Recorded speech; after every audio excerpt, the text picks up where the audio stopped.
I'd like to introduce the amazing Ms. Robinson. Thank you, everybody. Actually, I'm not going to talk a real lot, but I will say this. How many of you have given well-meaning advice to a person that has been rejected by that person? How many of you have received well-meaning advice from someone that you have rejected? I take it on board. So it's complicated, isn't it? So, and look, that's the focus of my work. I work a lot with, in fact, practically all with people in government. Every government agency has got some kind of agenda to produce public good change in the world. So, you know, they're trying to get farmers to fence off their creeks and stop cattle trampling the creek banks and grow vegetation, or they're trying to stop graziers having runoff from their properties into the Great Barrier Reef, or they're trying to stop, you know, parents, you know, smoking in front of their kids, or to get people to recycle better. Get parents to cycle and walk to work, to school with their kids. There's all these agendas. There's lots of them. And it goes under the name behaviour change, which is a bit embarrassing, really, because I don't think we can just change behaviour. It's not like a switch. But there's a lot of people that it's their job to influence the behaviour of thousands and thousands of other people. So, lucky me, I've created a small career out of training people and advising people on how to do this work, which is really about the way we design change. If we've got a small number of people and a small amount of money, and over here are some people, and we hope that we could wish these people would change something about their lives or their business practices, how could we do that? What is our, you know, rational course of action to do that? And so, you know, and I'll just show a little slide here. There's a little slide about some of the thinking that you might do. Yeah, look, I'll just spend the next 3 or 4 hours explaining this to you, shall I? But I won't, because it's too complicated and it would be cruel at this time of night to do that. I have a slightly simpler version here that looks like this here. Oops. That looks like, just a second, sorry, just don't look, you'll go crazy. This is from my course. Here we go. Yeah, so, you know, if I really had to summarise it, here's 4 things that you would think about if you were sitting down to design an effort with your friends to change some other people. First thing is, you wouldn't try to change those people. And that's a bit of a hard lesson to learn, because it's our natural tendency to say that these people look like they're doing the wrong thing. Let's take, so who do we take? What's your name? Nicola. Nicola. Let's say Nicola was frequently seen speeding down the freeway with a car full of kids, chain smoking and littering freely out the window. And we would instantly make what kind of judgment? What kind of person is she? Bad person. Bad. We would say she's bad. She's saying she's doing the wrong thing because she wants to do the wrong thing. But what if it was us? What we would say? What would we say? Really busy. No, I'm really busy, I'm really stressed, I've got to lower my stress levels, I've got to get around, there's no one else to put all the chip packets and someone else will clean it up later. So we would, you know, we would still be a good person. And so that's the very first thing that we get wrong when we try to influence other people's behaviour. I didn't really mean to have this conversation I'm having with you now, because I want to talk about something else, but I will, because you're probably wondering what Changeology is. Just talk about it for a moment. So what really matters so much is not so much us changing people, but it's the mental model that we have. What's in our heads when we decide to engage in an effort to alter the behaviour of other people. And as Cecilia said, you know, if we think our job is to educate them, basically what we're doing is arguing with them. What happens when someone argues with you and they try to talk you into something? What does your brain do? Thinks of reasons why not. You should do this because, oh, no, I don't. And then, even if I know it's good for me, I'll start thinking of reasons why not. And there's a very, very, very big pile of evidence about the anti-pregnancy program that results in more pregnancy, the anti-teen drinking program that results in more drinking, the anti-speeding program that results in more speeding, because people effectively have been lectured by the program. So that educational model is not a model that you would take into a change project and expect it to be particularly successful. And what are the other, I'll just do a little test with you guys. What are the really common models that you might see for a large, say, government program to alter the behaviour of people? What's the fundamental assumption that you see underlying a lot of those programs? People will change if we... Tell them to. Tell them to, good. If we... Make a poster and put it everywhere. Yeah, no, I'm thinking a bit more deeply. Find them. If we... Find them. Fine, oh, good. OK, we could threaten and punish them. Does that work? Sometimes. Sometimes a little bit, while they think they're being watched. And so people will find ways to resist that because no one likes being pushed around. We may comply in a very limited way, but the very minute we think we can get away with it, we'll go back and perform exactly the same practice again. And the other really common theme that you see all the time is, the other really big thing is, we won't threaten them, we'll bribe them and reward them. And we know, there's a lot of science on that, we know that people will, again, they'll behave as long as the reward is there, but government can't keep paying people forever. And the minute people stop being paid, their behaviour is worse than before. And there's really good science on that. So we think educating doesn't work, bribing doesn't work, threatening doesn't work. I wonder what might work. And so I'll tell you, just to get to the nub of it, before I talk about the thing I really want to talk about, and that is what you would do is you wouldn't try to change people, but you would help them be better at the things they want to be good at. So, for example, if a person, everyone does want to be better. Everyone wants to be a better parent, have a better farm, be a better teacher, be a better householder, be more respected. Everyone actually wants to be good. Everyone wants to be better. And so you wouldn't make people wrong. You would help them be better at what they want to be at. And you wouldn't try to motivate them at all because you would say, those people are motivated already. They have a motivation I can work with. And I would just work with the motivations they have. But what I would really work on is these two areas here, which is I would, as soon as, let me say, what is change? What does change feel like? What does change feel like? If I'm asking you to change, the most common thing we say about it is it's difficult and scary. Good. So the simple answer, this is really the core idea that I try to train people in is change is scary, so let's make it not scary. Let's lower people's fears. Let's lower people's fears, and there's lots of ways to do it, to step by step lower their fears to zero, and we'll find that people will then start doing the thing that they always wanted to do, but they couldn't because it was too hard and too difficult and too scary and too onerous and too not fitting into my life and made me anxious.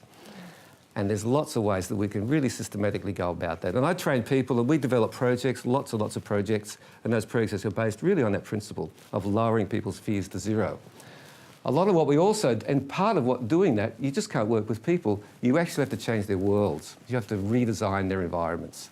And so so design really enters into this work quite a bit. We're always redesigning systems and people's surroundings or their places. If you want people to cycle more, you create a cycle way, and it has to go to where they actually want to go. So this sounds obvious, but you wouldn't believe how unobvious it is to a lot of the people that are thrown into the deep end of having to design change projects. But that's not really what I wanted to talk about. I wanted to talk about something just a little bit different, and that is a funny thing happened to me a couple of years ago, and that is I found I was having trouble getting to sleep at night, which I suppose I've always had. And instead of sitting there tossing and turning, not knowing what to think about, I decided I'll try something. And what I tried to do was to think about nuclear physics.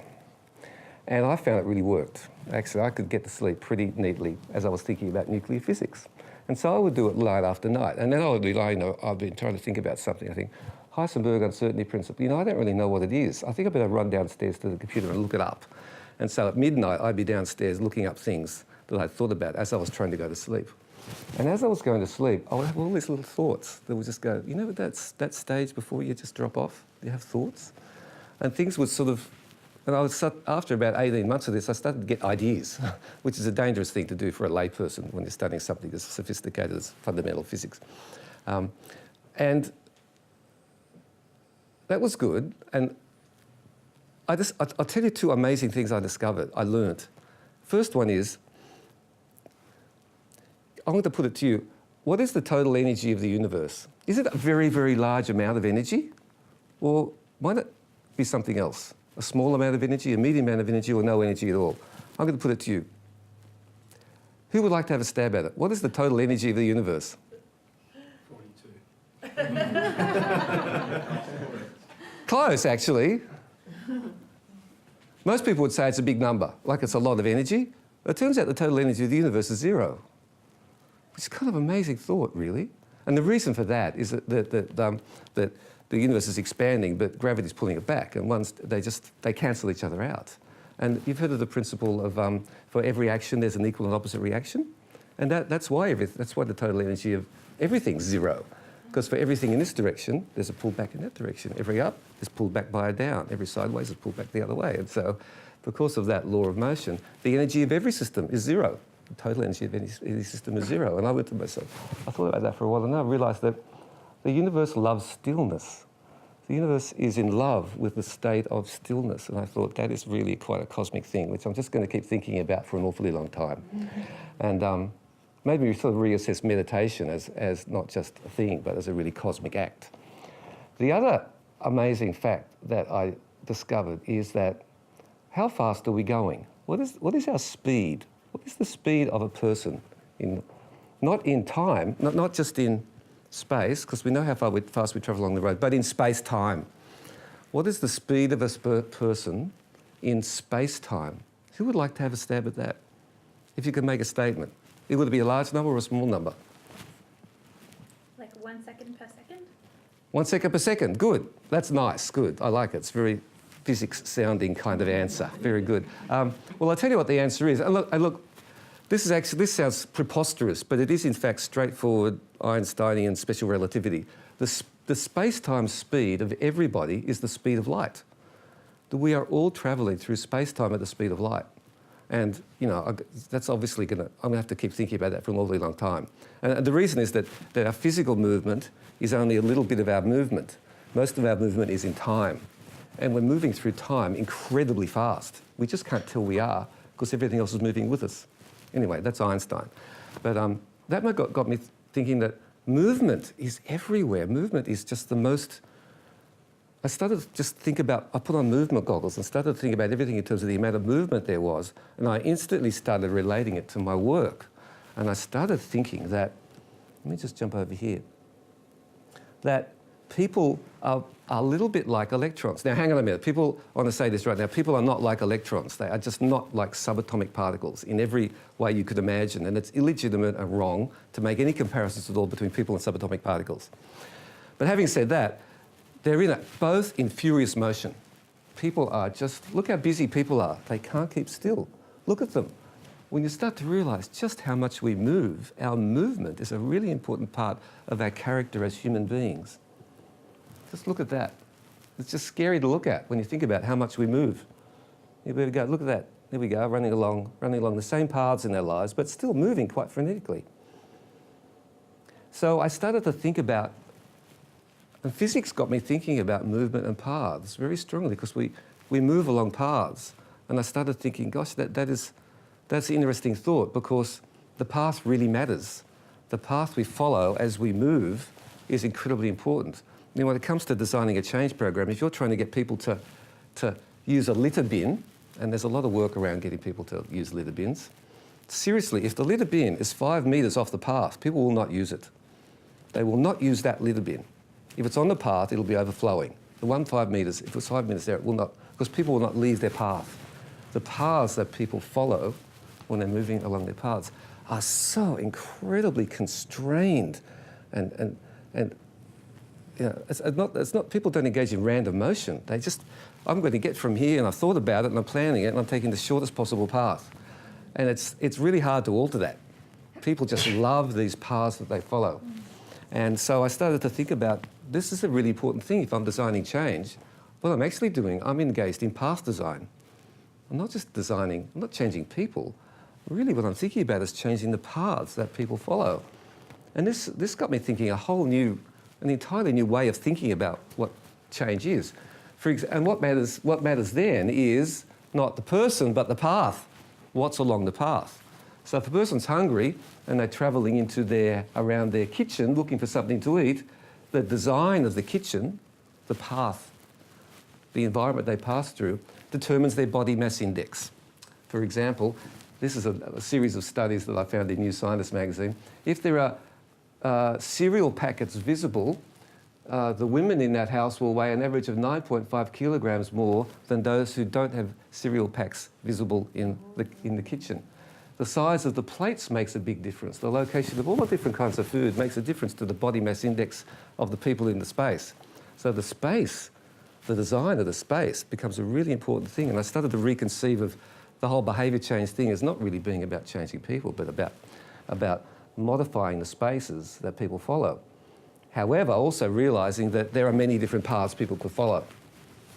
And people are not choosing those paths randomly, but they're choosing them with it's very determined which path people will choose.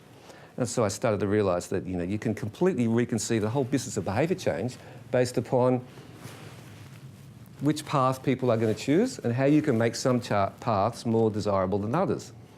And so I made this little tool here, and this is a tool that we use in the training, and it's a way to modify paths. So here's a whole series of things, and I won't go through them now, but a whole series of things that will modify paths. So if this path here isn't being followed, I can modify that path to make it more followable. So, and I can also make paths that people are on less, and I don't want them on that because that's an undesirable path. I can make that less likely to be followed. So it's like I can shift paths. And that this is actually quite, as far as I know, an original way to think about this. And I got it entirely by lying in bed late at night thinking about nuclear physics, which I said is illegitimately related to human behaviour and shouldn't be related to it at all. Now, that was kind of exciting. That was interesting that it got me there. And then the next thing that happened was I suddenly went, oh gosh, you know, I'm thinking about electrons. And I want to show you a little reaction, by the way. This is this is actually just about the most important reaction in the universe. It's the way that fusion happens inside suns. And all of these are protons that are interacting and stuff's happening there. And one thing about little particles is that they're always exchanging energy with each other.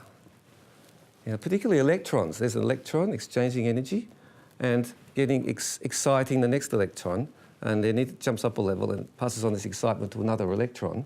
And that's how energy, that's what electricity is. It's electrons exciting each other, making a little chain of thrill, a little thrill passing down a line of electrons exciting each other. I thought I'd just do a little experiment with you now. Let me see if we can do this, just to get the idea across. Could I get everyone to sort of form something like a line or a circle, sort of circle? I know, we'll just stay there. See if we can become a sort of a circle. I've never done this before. This is like a completely original experiment. I'm a bit of a circle now. And so the way I want to do this is, one at a time, can we become excited? So we go, oh my goodness. Can we try that? And, no, okay, but we'll do this. You start, Cecilia, and then we'll go around the circle. And each of us is not allowed to be excited until the person next to us has got excited. Okay, so we try this? Ready? Do you want to start? Yeah, you do it, Hannah. You do it. And I'll go, oh! And you go.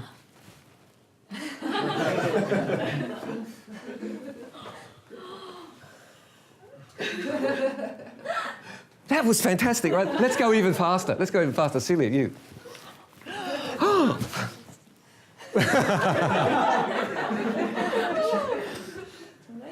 Whoa. Okay, that was direct current. Let's do alternating current. Let's go around one way and then go back the other way. Okay, so you start, Cecilia. Is it going to go that way? And then we'll go back again the other way. Right. Ready? Quick.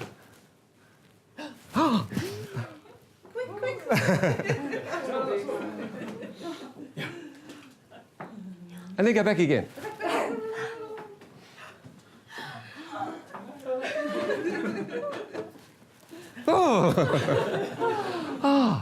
Now, the thing I realised is that this is what electrons do, but hang on a minute, it's kind of like what people do too. I don't think I've ever seen a successful change project anywhere that didn't have an enthusiastic person in it. At least one person who was the enthusiast of the project. I was in a school in Melbourne, and you know, Wendy is the teacher in that school who was the bicycle enthusiast. And the minute she walked in the room, you could sense just something about her body language. And everyone looked to her as she was the enthusiast for bicycling in that school. That school was a bicycling school because of Wendy. And every other project that happens, there is one person who we call them things like the champion, or we give them a name like that. But really, they are the person who has an enthusiasm for the subject. They are, we always say, they're passionate. There is a passionate person in every successful group, every successful change effort anywhere. And I suddenly realised, hey, but what's happening is that,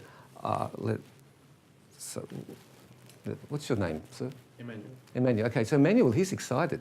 And I haven't met Emmanuel before, but he's really excited. Just look at his body language, it's really quite exciting. And so I'm going, oh, that's interesting. And Emmanuel's really excited about a subject, which is? User experience, yeah. User experience. I'll go, wow, I wasn't really excited about user experience before, but now I'm starting to think it's a pretty interesting subject because you're really excited by it, and I'm touched by your emotion. And I'm actually, because I'm full of mimic cells in my brain, I'm starting to get excited as well. And then I just go and talk to someone else about user experience, and suddenly there's a user experience movement happening, which is actually what's happening around the world because of the excitement that people bring to it. And I suddenly realised, gee, that enthusiasm or the presence of an enthusiastic person is absolutely essential. I was thinking about some interviews I heard with Trump supporters in America, in small towns in America. And the way they talked about it, it was the most exciting thing that had happened in their lives. They were thrilled by it, and someone else told me about it. Then I talked to someone else about it. We got together and we did this, and it was like, it didn't matter what it was. It could have been model aircraft making. It happened to be Trump getting elected, but it just filled these people with this incredible human enthusiasm. And that's what a social movement is. It's contagious enthusiasm traveling from one person to another. So it can work in small groups where there's one person who's the enthusiast, and then it can spread. It can actually become a very big thing. But what it is, there's no rationality or logic to it. It is just the presence of personal enthusiasm or passion that a person has. And so I suddenly realised that I've been wrong all these years, and I've read all the books on behaviour change and human psychology, and none of them have mentioned enthusiasm as being absolutely at the centre of change efforts. And so I'm putting it there. In fact, I've got a new model here, and I'll change the model, and everybody in my training, oh no, I made it disappear. Okay, I'll make it come back here. Everybody in my training, I put it, where is it? Here, I put it right up at the top. Enthusiastic companions or leaders. I make it the number one thing that we think about when we start to design change projects. Is there an enthusiast or leader? And where is the enthusiast or leader? How can we find them? How can we make them part of the project? And how can we make space for enthusiasm in projects? So I wanted to share that with you. And apart from the fact that it's incredibly interesting, that for me personally, that I discovered something that should have been screamingly obvious all these years but hasn't been, it also made me realise something, and that is that I only started thinking like this because I started playing in a playpen that was completely unrelated to my normal professional world. I read all the books on psychology and human behaviour and project design, blah, but I'd never got this idea from them. Instead, I got it from playing in nuclear physics, which, as I say, shouldn't be telling us anything about human nature at all. And what I think happened was not that physics really told me anything about human nature, but it just changed the way I thought generally. I just got some just different mental models from it. I think if I'd studied circus or salsa dancing, I would have learned as much from those things because they're completely different to the quite narrow field that I was working in. And so for me, it was this real lesson in how important it is to have an a sort of off-topic passion or off-topic interest. I read a book on one of those change books, and it was pointing out that of all of the Nobel laureates for science in the last 50 years or something, more than 50% of them had a passion that wasn't actually nuclear physics or whatever. It was sculpting or saxophone playing or something completely off topic that they were also good at because it was a passion. And it was the different language and the ideas that you get from these completely unrelated fields can change the work that we do now.